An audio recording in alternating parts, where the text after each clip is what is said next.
E aí, família tricolor, amigo São Paulino, amiga São Paulina, amigos, amigas torcedores de outros clubes, bem-vindos a mais um vídeo. Tô meio atrasado hoje, obrigado por você estar aqui, pela sua força, pelo seu prestígio. Me atrasei hoje correndo, espero que esse vídeo não entre atrasado no ar. Hoje, no vídeo da manhã, a gente falou sobre a venda do Antony, né? E aí, logo depois que eu postei o vídeo, o Manchester United anunciou mesmo a contratação dele. Eu também falei sobre... O Casares disse para onde vai o dinheiro do Antony, né? Eu explico direitinho lá. Se você não viu, vai entrar na janelinha aqui. No final do vídeo sempre entra aquelas janelinhas, né? Vai entrar essa janelinha no vídeo da manhã.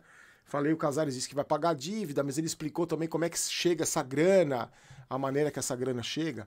E eu também falei sobre os inscritos na Sul-Americano, Ferrarese e o Bustos, nos números da camisa, nos lugares de quem eles entraram. E também falei sobre as contusões, né? A contusão seríssima do Nicão. E aí, a gente estava debatendo aqui no vídeo da manhã, e muitos de vocês deixaram um comentário lá, o que fazer com essa grana do Antony, né? Pagar dívida, contratar goleiro, arrumar o refis, lá que tá tudo podre. E aí eu falei que a minha opinião era pagar salário atrasado de jogador, né, que tá devendo, segundo o Casares, de 10 a 12 milhões, e se desse pra gente fazer reformas no refis. A mesma reforma que o Dr. Turíbio tentou fazer, com a troca de equipamentos, e por causa daquela guerra de vaidade que existe lá dentro, aqueles egos do tamanho do próprio Morumbi que tem lá dentro, essas reformulações acabaram não sendo feitas. Por que eu falei isso? Porque eu falei da contusão do Nicão. Só pra você lembrar, o Nicão teve uma lesão na coxa, no descolamento do músculo, igual o Luan teve. Você lembra? Aí o Luan fez um tratamento lá e voltou meia boca, depois tiveram que operar, porque iam operar, não operaram. Então a gente perdeu um jogador por falta de recurso, por uma lesão séria, e aconteceu a mesma coisa com o Nicão. E eu falei no vídeo da manhã, não sei se você concorda, muita gente concordou comigo. Você contrata um jogador... que custa uma grana, você gasta uma bala enorme para contratar um jogador. Aí ele torce o tornozelo e fica 6 meses fora, porque não tem equipamento, não tem profissional, o cara não se recupera. Só pra você ter uma ideia do Nicão, lembra que o Nicão chegou, aí a contratação mais badalada, camisa 10, vai ganhar milhões nos anos de contrato que ele vai ficar no São Paulo. Aí ele não treinava de janeiro e fevereiro lá no Atlético Paranaense, aí ficou um tempo sem jogar, porque não fez pré-temporada. Aí essa lesão do Nicão é a terceira lesão dele. Primeiro ele machucou o tornozelo e ficou 5 jogos fora. Aí depois ele continuou com dores crônicas no tornozelo. Então eu me pergunto, será que curou direito essa lesão, que ele ficou 5 jogos fora? Continuou com uma sequência de dor no tornozelo, ficou sem jogar 14 partidas. Então, como a gente não sabe, ninguém no São Paulo dá cara a tapa, principalmente do departamento médico, a gente não sabe se não curou o tornozelo, se era outro tornozelo. Só sei que ele teve uma lesão no tornozelo e depois ficou 5 jogos fora. Depois a lesão no tornozelo de novo, ficou 14 jogos fora. Então não adianta nada você trazer um jogador que, se tiver uma lesão no tornozelo, já perde aí, só nessas 2 lesões, 20 partidas. Então, na minha opinião... devia pagar primeiro o salário, direito de imagem atrasado, porque, né, você lembra? O dinheiro do Sara era pra isso, o dinheiro do Rigoni era pra isso, daqui a pouco eu vou explicar pra onde vai esse dinheiro todo, segundo as informações que eu apurei, né? E eu falei que não adianta nada você tem que pagar jogador, você tem que pagar as dívidas mais emergentes, mais urgentes, e tem que pagar, e tem que reformar os equipamentos, trocar equipamento. Não adianta nada você tratar com arnica e cataflã, não adianta, e benzedeira, não adianta nada. Vai entrar na janelinha, o vídeo você fica sabendo dos detalhes da contusão do Nicão. O futebol feminino empatou na semifinal do Campeonato Brasileiro, jogou contra o Inter de Porto Alegre, lá em Porto Alegre, no Beira-Rio, 1-1, a Rafa Travalão fez o gol do São Paulo. O jogo de volta acontece no dia 12 de setembro, 5h30 da tarde, na Arena Barueri. Antes, o São Paulo, as meninas enfrentou o Corinthians no dia 7, que é uma quarta-feira, 4 da tarde, pela 4ª rodada do Campeonato Paulista. E o basquete conseguiu uma virada no segundo tempo e venceu o Rio Claro pelo Campeonato Paulista por 84-80. O jogo foi no domingo no ginásio do Morumbi. O próximo jogo do São Paulo, do basquete do São Paulo, acontece na quinta-feira no ginásio Panela de Pressão, que eu estudei em Bauru, conheço bem o ginásio Panela de Pressão, contra os donos da casa, tá bom? E aí eu falei, voltando a falar do Antony, né, que custou cerca de 100 milhões de euros, o equivalente a 500 milhões de reais, e o São Paulo vai faturar mais ou menos 96 milhões. Segundo a imprensa italiana, o contrato vai até... não tem números oficiais divulgados, mas segundo a imprensa italiana, o contrato dele vai até 2027, com opção de renovação por mais um ano, até 2018. Nada confirmado oficialmente. E aí, a gente precisa saber como que o Manchester United vai pagar esses 500 milhões ou 100 milhões de euros, porque segundo o presidente do São Paulo, o São Paulo recebe proporcional. Então, por exemplo, se o Manchester United pagar em 5 anos, o São Paulo recebe em 5 anos. Se pagar à vista, o São Paulo recebe à vista, entendeu? Os 96,6, quase 100 milhões de reais que o São Paulo tem direito a receber. E aí, no vídeo da manhã, eu vi que muitos de vocês perguntaram isso, falando, Barolo, pra onde foi o dinheiro do Sara? Pra onde vai o dinheiro das rendas? Só no jogo contra o Flamengo deu 6 milhões. Pra onde vai o dinheiro do Rigoni? Pra onde foi o dinheiro de tal, do Volpe? Gente, a gente tem que entender o seguinte. Primeiro, a gente tem...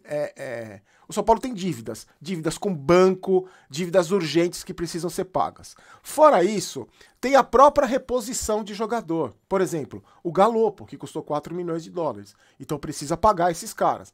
Fora isso, ainda tem acordo com o Jusilei, ainda tem acordo com o Hernanes. Vocês esqueceram da prestação do Batuqueiro? Quanto custa a prestação do Batuqueiro? Ainda tem que pagar o Orejuela. E ainda tem os salários dos jogadores, que a folha salarial do São Paulo é gigantesca. As renovações de contrato com o Igor Vinícius, que teve aumento. Então, essa grana, não é que ela desaparece. A gente não vê essa grana sendo investida, nem porque o São Paulo continua devendo, deve 700 milhões, 100 milhões, 96 milhões que o São Paulo vai receber pelo Antony, claro, uma grana bem-vinda, do Casimiro, né, do Sara. O São Paulo bateu a meta de vendas, lembra que tinha uma meta de 142 milhões, já ultrapassou os 200 milhões, chegando essa grana do Antony, vai ultrapassar os 200 milhões, só que são muitas dívidas, né, gente, não é simplesmente, paga aqui, resolveu o problema, e agora já pode contratar, já pode mudar equipamento, não é, tem muita dívida. O São Paulo foi destruído nos últimos anos, destruído, gente, deve 700 milhões, e muita gente desconfiada com o que vai ser feito desse dinheiro aí, se vai contratar jogador ruim, se só vai pagar dívida, tem que pagar o acordo com o Daniel Alves, lembra do acordo do Daniel Alves? E tem com o Hernanes, tem com o Pablo, tem com esses perebas todos aí, o Pablo, né, eu digo pereba, o Pablo, essas péssimas administrações, esse dinheiro jogado fora com contratações, como no caso do Orejuela, por exemplo, que custou 13 milhões. Então é isso, gente, não tem mistério. É muito dinheiro que entra e muito dinheiro de dívida. Então a gente ainda vai continuar nessa pindaíba aí por muito tempo. E o Casares falou também sobre outros assuntos, além desse, da grana do Antony, falou sobre o Igor Gomes, por exemplo, ele deu uma entrevista para o GE, para o Globo Esporte. Ele falou sobre o Igor Gomes, disse que o Igor Gomes tem uma proposta que o São Paulo fez para ele, e o São Paulo não vai ultrapassar o limite financeiro para não fazer loucura. Desmentiu sobre investidores, que não tem investidor nenhum, que muita gente fala, investidor, onde que era o investidor mesmo? Investidor da Arábia, da Ásia, sei lá, não tem investidor nenhum. As contratações são feitas ali com os próprios parceiros, como foi com o Galopo, né? E o cara faz um investimento a mais ali, põe uma grana a mais. Falou sobre Gabriel e o Andrés Colorado, sobre a compra desses caras, vai depender de uma avaliação do departamento de futebol no final do ano. E aí a gente cai de novo naquilo que eu falei sobre o departamento médico. O Colorado se machucou já faz uns 12 anos e não volta, e tá sempre meia boca, porque não se recupera. O Gabriel também, daqui a pouco a gente vai falar, tem uma boa notícia em relação ao Gabriel. Então não dá nem pra você avaliar esses jogadores, porque eles não jogam. Eles se machucam, qualquer lesão no São Paulo, você fica 3 meses pra se recuperar. Então... E o mais importante, ele falou que ele defendeu a reeleição, que aliás, só para lembrar, em 2016, quando o Leco colocou esse projeto de reeleição, Casares foi contra, e agora ele disse que o futebol é dinâmico, que ele tá fazendo o trabalho deles, que acorda cedo, dorme tarde, que agora o foco é o trabalho, mas ele acha que tem que ter reeleição, porque diz que não é golpe, porque é uma proposta que vai ter votação dos conselheiros e tal. Eu só vou lembrar a você e ao Casares o seguinte, pra mim, na minha opinião, tá? Isso não é na minha opinião, toda essa derrocada do São Paulo, todo esse buraco que o São Paulo se meteu, começa quando o seu Juvenal Juvencio rasga o estatuto para ficar no 3º mandato. A partir daí, se você reparar, o São Paulo vem de ladeira abaixo e muito dessa dívida de 700 bilhões, para mim, essa dívida de 700 milhões e todos os problemas que acontecem no São Paulo, pelo menos a grande maioria, esses problemas começam quando o Juvenal Juvencio rasga o estatuto para ter um 3º mandato. Então, só para lembrar o seu Júlio Casares, tá bom? Gente, o seguinte, o número impressionante da torcida do São Paulo, que com mais de 30 mil pessoas no Morumbi do jogo contra o Fortaleza, o São Paulo bateu 1 milhão de torcedores no ano. Jogos como mandante, né? 1 milhão em 30 partidas, média de público na casa de 33.360 torcedores. Tem mais, ó. Como já foram vendidos mais de 30 mil ingressos para o jogo de volta contra o Atlético Goianiense, o São Paulo vai ter mais um recorde. São Paulo não, a torcida do São Paulo vai bater mais um recorde. Vai ser o 10º jogo seguido em casa que o São Paulo vai ter mais de 30 mil pessoas no Morumbi. E tem gente que ainda critica a torcida do São Paulo. Antes de falar do time, um XBet, primeiro comentário fixado, você clica, usa o código promocional Barolo. O Atlético Goianiense anunciou mais de 15 mil ingressos vendidos ontem, então hoje deve ter bem mais. Casa cheia, Serra Dourada lotado. O time folgou ontem, se reapresentou hoje com uma notícia boa. O Gabriel Neves treinou normalmente e deve ser relacionado para a partida contra o Atlético. Já o Miranda fez trabalho com os fisioterapeutas e não deve ser relacionado. Quem deve jogar é o Ferrarese, que foi inscrito, né? E, bom, eu acho que o Ferrarese ali tá surpreendendo, para mim, pelo menos, me agradou e deve ser ele, o mesmo trio de zaga que jogou contra o Fortaleza. Se não ficar exposto, se o Gabriel Neves jogar, acho que fica menos exposto, né? Segundo o próprio site do clube, o Rogério Ceni dividiu o elenco em 2 grupos hoje no treinamento. Treinou posse de bola, movimentação e troca de passe. Eu acho que posse de bola a gente tá bem pra caramba, porque tem posse de bola demais.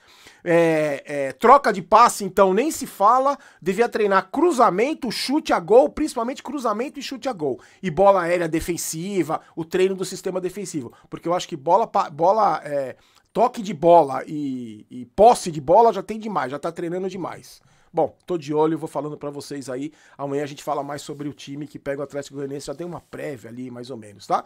Volto no vídeo do meio-dia, amanhã a gente conta tudo. Lembrando, se inscreva no canal aí, dê uma força e comente no vídeo pra você concorrer a camisa, da terceira camisa, quando a gente chegar a 460 mil inscritos. Rapidamente, Momento Maguila. Deixa sempre seu recado aqui, a cidade da onde você é, que eu mando um abraço pra você aqui, sempre aqui no YouTube, tá? Bruno Abraão, de São Paulo, capital. Valber Gouveia, do Rio de Janeiro. E pro Alex Fernandes e pra mãe dele, dona Leonor Fernandes, de Itanhaém, em São Paulo, tá? Fiquem com Deus, a gente se encontra amanhã, meio-dia. Aqui não é Vai São Paulo, aqui é Vamos São Paulo, não quero ter razão, quero ser campeão. Deixa seu comentário aí sobre reeleição do Casares, sobre grana, o dinheiro que o São Paulo joga fora com contratações ruins de perebas, pé tortos. Deixa seu comentário aí, tá bom? Se inscreva no canal. A gente se encontra amanhã, meio-dia. Fiquem com Deus, um abraço.